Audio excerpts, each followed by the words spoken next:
Bonsoir à tous. Ce soir, on se retrouve pour un JTOM où il y a énormément de choses à savoir, à s'informer et à dire. Avant le début du championnat de France de Ligue 1 qui débute officiellement demain soir pour le match entre Le Havre et le Paris Saint-Germain au stade Océane, pour le premier match du PSG de Luis Enrique sans Kylian Mbappé et le premier match de Le Havre sous les ordres de Didier Digard depuis le départ de Lucas Esner.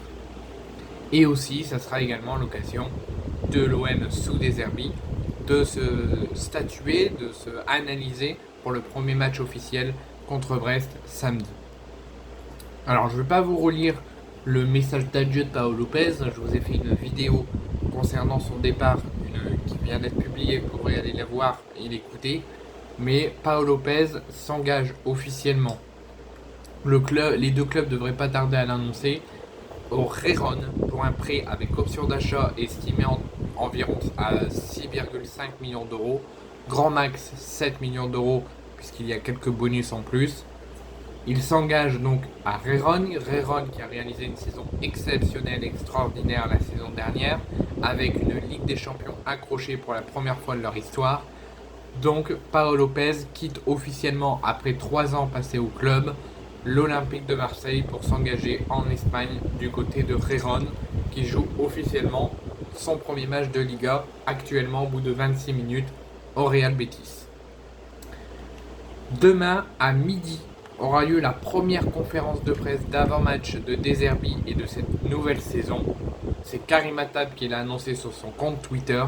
Leonardo Balerdi et Roberto Deserbi seront en conférence de presse d'avant-match à la commanderie en salle de presse, comme sur les dernières conférences de presse qu'il y a eu pour la présentation des recrues estivales. Ça se passera au même endroit et comme chaque saison, pour ceux qui ne connaissent pas. Et pour la première conférence de presse d'avant-match, avant le match contre Brest samedi, ça sera Balerdi et Deserbi qui seront en conférence de presse à midi. Alors, ça sera confirmé peut-être par Deserbi demain lors de la conférence de presse, peut-être par la direction si on a d'autres recrues, d'autres conférences de presse de présentation, ou peut-être lors d'une interview. Faudra attendre que ça soit confirmé par le joueur ou par le club. Mais selon plusieurs journaux sportifs, dont RMC Sport, Foot Mercato, etc., il se pourrait qu'Amin Harit partirait de l'Olympique de Marseille d'ici la fin du mercato, ou en tout cas s'il ne part pas cet été, il sera amené à partir cet hiver. Je vous en avais fait une vidéo, j'avais fait un énorme coup de gueule. Amin Harit a signalé qu'il ne voulait pas partir. Ça partait vers une issue où il resterait et qu'il aurait du temps de jeu. Donc j'étais plutôt heureux. Et finalement, ça continue à en reparler, puisque Amin Harit ne rentrerait pas dans les plans de Roberto Deserbi. Et Amin Harit serait placé, s'il resterait dans un côté de super sub, c'est-à-dire dans la dernière des choses à faire si jamais il n'y a pas de choix, ou en tant que doublure. Mais il ne rentrerait pas dans les plans tactiques de Roberto Deserbi. Prendre cette info et prendre avec des pincettes, c'est deux journalistes de Foot Mercato et d'RMC Sport qui nous l'ont informé, qui m'ont informé, mais en attente de confirmation par le club, il faudra prendre cette information avec des pincettes. Mais Amin Harit, on verra déjà s'il est pris dans le coup contre Brest demain, s'il est mis à l'écart ou non, s'il joue, s'il est titulaire combien de temps, s'il rentre combien de temps, on va voir si c'est vraiment le cas. Mais pour l'instant, aucun club n'a montré d'intérêt, n'a voulu négocier avec l'OM pour Amin Harit.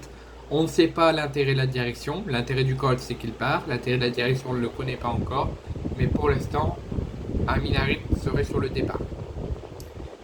Pour le match de samedi contre Brest à Francis Leblay, je vous annonce que Brest a 2 absents.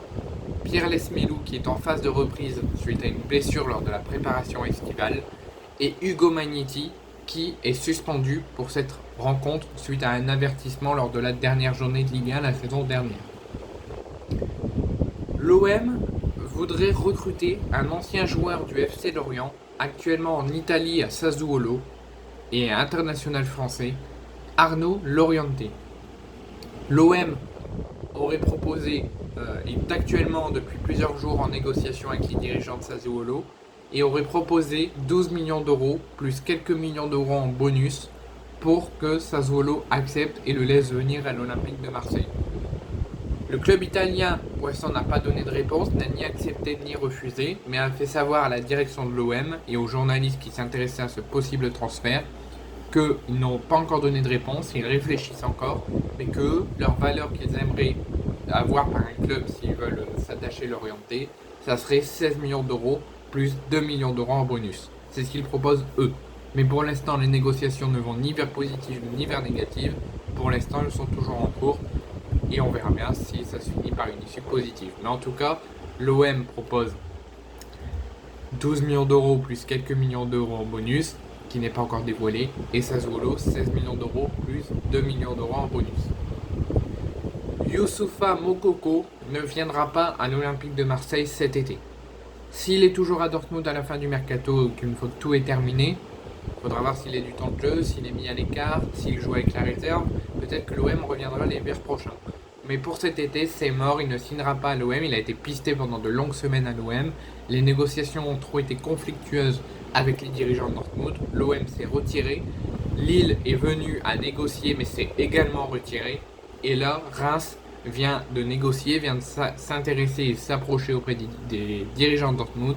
Et pour l'instant, ça maintient la corde. Et pour l'instant, il pourrait se diriger vers Reims, où un accord est très proche entre Dortmund et le stade de Reims.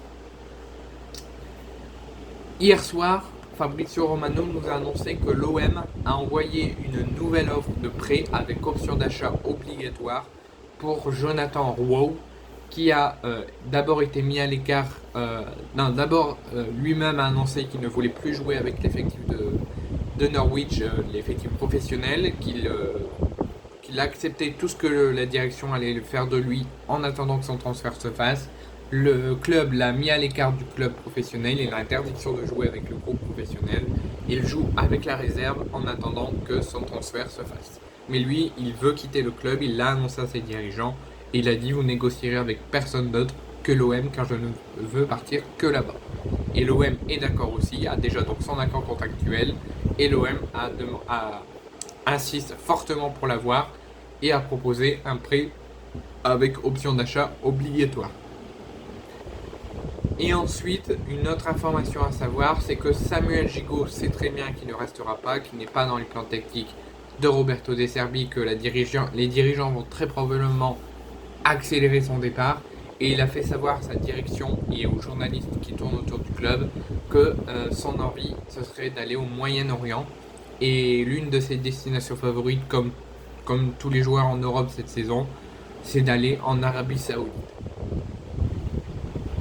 Ensuite, une autre information à savoir, c'est que Kylian Sidila, le talentueux latéral droit qui a fait de très bons Jeux Olympiques et qui est actuellement joueur de Fribourg, et depuis de longues semaines, même depuis le début des Jeux Olympiques de Paris, sur les tablettes et le radar de l'Olympique de Marseille, le joueur a annoncé aux dirigeants de Fribourg qu'il était ouvert à un départ, qu'il voulait quitter le club dès cet été et qu'il avait l'idée aussi de déménager et de quitter l'Allemagne et qu'il voulait absolument signer à l'OM et qu'il ne voudra pas aller dans les autres clubs. Il veut absolument signer à l'OM. Et l'OM va proposer dans les prochaines heures une nouvelle offre pour s'attacher les services de Kylian Sidila pour dès ce mercato d'été.